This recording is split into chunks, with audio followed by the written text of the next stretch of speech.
The ability to fully participate in all civic, social, and personal aspects of our lives is a fundamental right for all individuals in the United States traversing our public rights-of-way. However, careful attention and consideration is often necessary to ensure that these rights apply equally to individuals with disabilities. For more than 38 years, the federal government has sought to ensure non-discrimination, participation, and accessibility for everyone. As a remedy, Congress passed two significant pieces of civil rights legislation. Section 504 of the Rehabilitation Act of 1973, commonly referred to as 504, and the Americans with Disabilities Act of 1990, also known as ADA. Both of these laws help to provide disability protections. Their purpose is to guarantee that all people with disabilities can take part in and benefit from the programs, services, and activities offered in your community. In other words, as the LPA, it is your responsibility to make sure that individuals with disabilities have equivalent access to participate. Before we go any further, let's make sure you understand why there are two laws. While the purpose of both ADA and 504 provide similar protections, they differ in that Section 504 applies only to those public entities that receive federal financial assistance. On the other hand, the ADA applies to all entities, both public and private, regardless of funding source. Please remember, your most important responsibility under either of these two laws is to eliminate discrimination and ensure accessibility to programs, services, and activities in your community for persons with disabilities. As a local public agency, the ADA Title II specifically requires confirmation that all programs, services, and activities, when viewed in their entirety, are accessible to people with disabilities.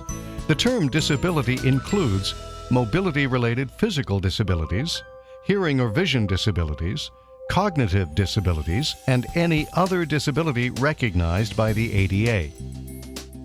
Providing accessible programs and services means the removal of all barriers that hamper the ability of persons with disabilities to fully participate in the civic, social, or personal aspects of their lives within your community.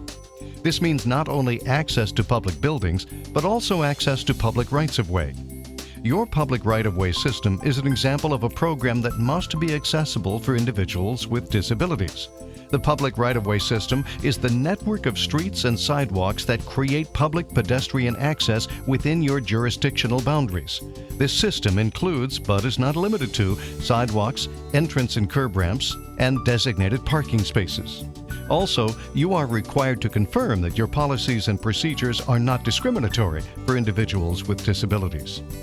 Simply stated, confirm that all barriers that limit participation by individuals with disabilities are removed to level the playing field.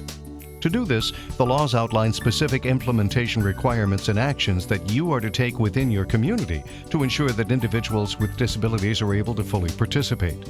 One specific requirement of these laws is to execute the following series of steps to eliminate disability discrimination and achieve compliance with these laws.